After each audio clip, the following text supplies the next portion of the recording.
He is Ibrahim Traoré, but they call him the African Che Guevara, Africa's messiah in military uniform, Africa's liberator.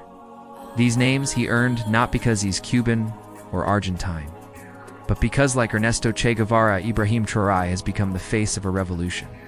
But this revolution is not playing out in the streets of Havana or Buenos Aires. It is happening in Burkina Faso, Africa. Ibrahim Traoré is making headlines all over the world. He is branded a hero by the oppressed and a terrorist by the powerful.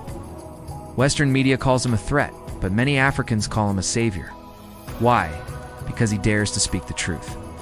Africa must control its own destiny. He is the young soldier president who has just turned 37. He is already shaking the foundations of neocolonialism in West Africa, one decision at a time. Che Guevara once said, "The revolution is not an apple that falls when it is ripe. You have to make it fall."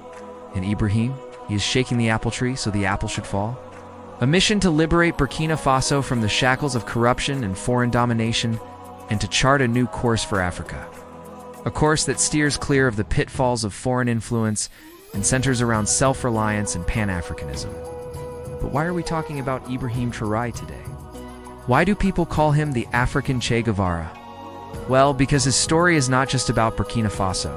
It's a story that resonates with every African who yearns for a better future. A story that echoes the dreams of millions who seek true independence and self-determination. You see, Ibrahim Traoré's journey began, like many others, with a desire for a better future for his people.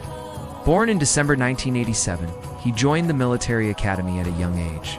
He rose quickly through the ranks, not because of privilege or connections, but because of his dedication and bravery. He fought on the front lines against extremist groups, gaining first-hand knowledge of the challenges faced by his people.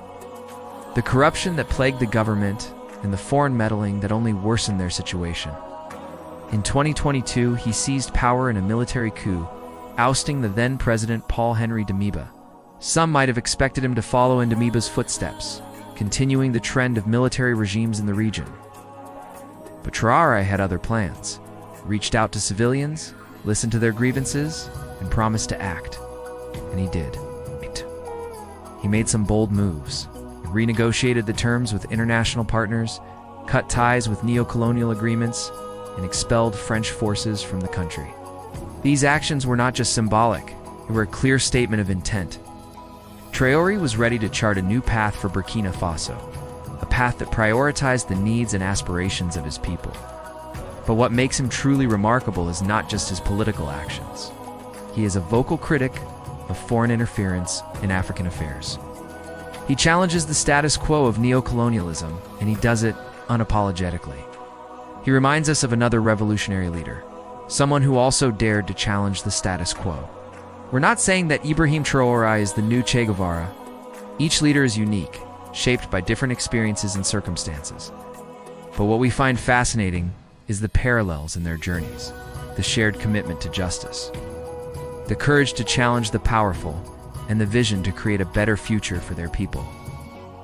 Like Che Guevara, Traoré is a beacon for many, a symbol of hope in a continent that has seen its fair share of hardship and despair. Both men are products of their environment, two different worlds, two different generations, but their stories echo the same sentiments: the yearning for freedom, the thirst for justice, and the unwavering pursuit of a better world. To understand Traoré is to understand the struggles of his people, the challenges they face, and the dreams they hold. It's to recognize that Africa is not just a continent of poverty and despair, but a continent of hope and resilience, a continent brimming with potential and yearning for change. Ibrahim Traoré might not be the answer to all of Africa's problems. He is a smart and bold visionary who is capable of breaking the chains of neocolonialism and eliciting the change that Africa desperately needs. Traoré is doing his best, trying to chart a new path for his country, and trying to inspire a generation of Africans to believe in themselves and their future. Here is our plea to the rest of the African leaders. Please join Traoré in this fight for the soul of Africa. As we wrap up, remember this: the story of Africa is not written by outsiders.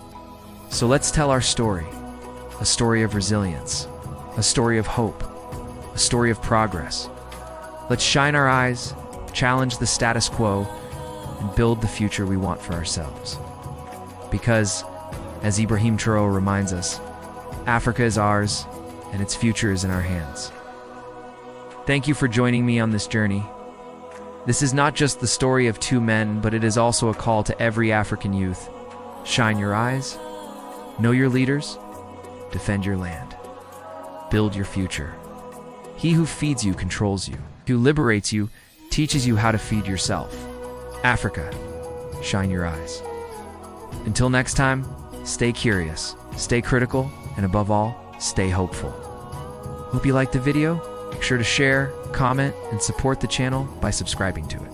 See you next time.